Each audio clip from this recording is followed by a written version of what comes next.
Halo, siapa di sini yang suka makan makanan manis? Angkat tangan.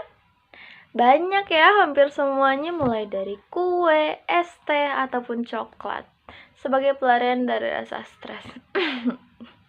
Tapi dibalik kenikmatannya, banyak bayang-bayang masalah kesehatan yang mengintai. Jadi di sini, aku Iqbal Liaska, kita akan bahas sama-sama mengenai gimana caranya kita bisa tetap menikmati rasa manis tanpa harus mengorbankan kesehatan. Kita akan bahas apa masalahnya, lalu apa yang bisa dilakukan, dan juga mengapa ini penting.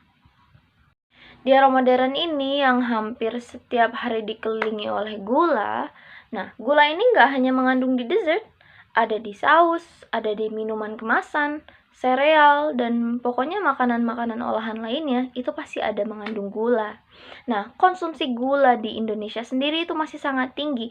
Bayangkan dalam satu kaleng soda, gulanya itu bisa mengandung sampai dengan 10 sendok teh gula. Sedangkan konsumsi gula yang disarankan oleh WHO maksimal itu 6 sendok teh gula, dan itu untuk orang dewasa. Jadi masalahnya bukan pada konsumsi gula yang ada pada buah, tapi pada gula tambahan yang kita temui pada makanan-makanan olahan begitu. Jadi, apa dampaknya kalau kebiasaan manis ini kita biarkan? Apa dampaknya? Ini berbahaya, karena dengan kita mengonsumsi gula yang berlebihan, itu bisa menjadi pemicu utama dalam masalah kesehatan yang serius. Yang pertama yaitu obesitas dan diabetes tipe 2. Dengan kita mengonsumsi gula yang berlebih, gula yang kita konsumsi itu akan berubah menjadi lemak, terutama di perut. Lalu, dengan kita mengonsumsi gula yang berlebih, itu akan membuat kita kebal terhadap insulin, dan jelas itu akan membuka gerbang yang lebih besar terhadap apa? Terhadap diabetes. Yang kedua yaitu jantung dan kerusakan gigi. Tingginya trigliserida akibat gula bisa menyumbat pembuluh darah. Dan juga gula adalah makanan favorit dari bakteri perusak gigi yang ada di mulut kita. Dan yang ketiga, yang terakhir yang sering kita rasakan kali ya. Yang pertama adalah energi yang cepat turun atau mood swing, atau kulit yang cepat menua. Karena gula itu bisa menyebabkan inflamasi atau peradangan di seluruh tubuh, termasuk kulit. Jadi sudah sangat jelas kalau gaya hidup manis kita hari ini menentukan kualitas kesehatan kita di masa depan. Lalu apakah kita harus berhenti makan dessert sama sekali?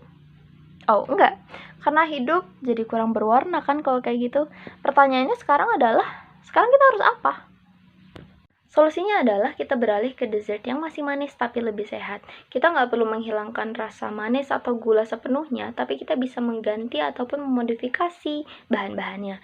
Misalnya, ganti sumber pemanisnya, kurangi gula pasir putih, beralih ke pemanis alami kayak misalnya buah, atau contohnya pisang, apel, ataupun kurma. Atau kalaupun bukan buah, teman-teman bisa ganti menjadi madu ataupun maple syrup.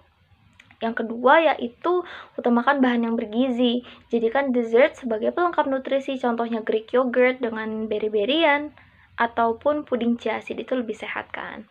Yang ketiga yaitu mindful eating. Makannya pelan-pelan, dikunyah pelan-pelan, dan rasakan nikmatnya dari masing-masing gigitan. Ini lebih baik daripada melahap ataupun menyantap satu loyang kue sambil scrolling handphone kan. Jadi kesimpulannya adalah kita dan lingkungan kita dikelilingi oleh gula tambahan, yang dimana gula tambahan itu menjadi sumber penyakit atau biang kerok dari diabetes, obesitas, dan banyak masalah kesehatan serius lainnya. Dan saatnya beralih dengan dessert yang lebih sehat, mulai dari mengganti bahannya, juga utamakan bahan yang bergizi. Mari kita buat pilihan yang lebih cerdas untuk lidah dan tubuh kita, dan kita bisa kok tetap menikmati hidup atau menikmati makanan yang manis, tapi dengan cara yang lebih sehat. Terima kasih. Oke, sekian teman-teman penjelasan dari aku. Aku benar-benar berharap kalau teman-teman bisa mendapatkan informasi yang berguna dari sini, karena aku mau orang yang mendengar ini tahu bahwa banyak makanan yang bisa dijadikan alternatif atau pengganti gula. Seenggaknya makanan yang kita konsumsi bisa jadi lebih sehat dan jadi bisa mencegah kita dari penyakit yang kita nggak inginkan. Aku harap setelah teman-teman nonton video ini, teman-teman bisa sehat selalu dan tetap semangat. Terima kasih.